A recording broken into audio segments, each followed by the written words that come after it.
जीवनमा सफल हुने मान्छेहरू अरूभन्दा फरक जन्मिएका हुँदैन, तर उनीहरूको सोच फरक हुन्छ।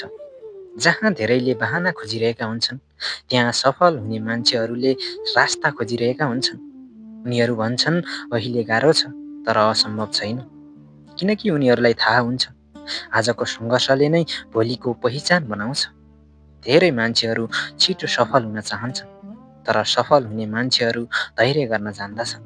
उनीहरू बुझ्छन् बिरुवा रोपेको दिनमै फल लाग्दैन, समय लाग्छ, मिहिनेत लाग्छ र सबैभन्दा ठुलो कुरा लगातार प्रयास लाग्छ। कहिलेकाहीँ असफलता आउँछ, तर उनीहरू रोकिन्नन्, किनकि उनीहरूका लागि असफलता भनेको अन्त्य होइन, सिकाइ हो। जहाँ अरूले हार मान्छन्, त्यहीँबाट उनीहरू सुरु गर्छन्। सफल मान्छेहरू आफ्नो समयको कदर गर्छन्, किनकि उनीहरूलाई थाहा हुन्छ हराएको पैसा फिर्ता आउन सक्छ, तर हराएको समय कहिल्यै आउँदैन। उनीहरू तुलना गर्दैनन्, किनकि उनीहरूलाई थाहा हुन्छ अरूको यात्रासँग आफ्नो यात्रा मिल्दैन। उनीहरू हिजोको आफूभन्दा आजको राम्रो बन्न खोज्छन्। सफलता पाउने मान्छेहरू आराम खोज्दैनन्, उनीहरू चुनौती खोज्छन्, किनकि उनीहरूलाई थाहा हुन्छ जति गहिरो बाटो हुन्छ त्यति नै ठुलो गन्तव्य हुन्छ।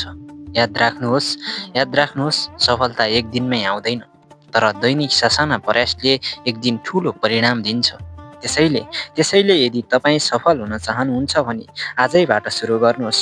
पूर्ण तयारीको पर्खाइ नगर्नुहोस्, किनकि सही समय कहिल्यै आउँदैन, तपाईँले नै सही समय बनाउनु पर्छ।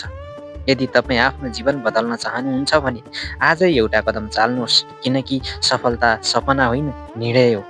आजको लागि यति नै।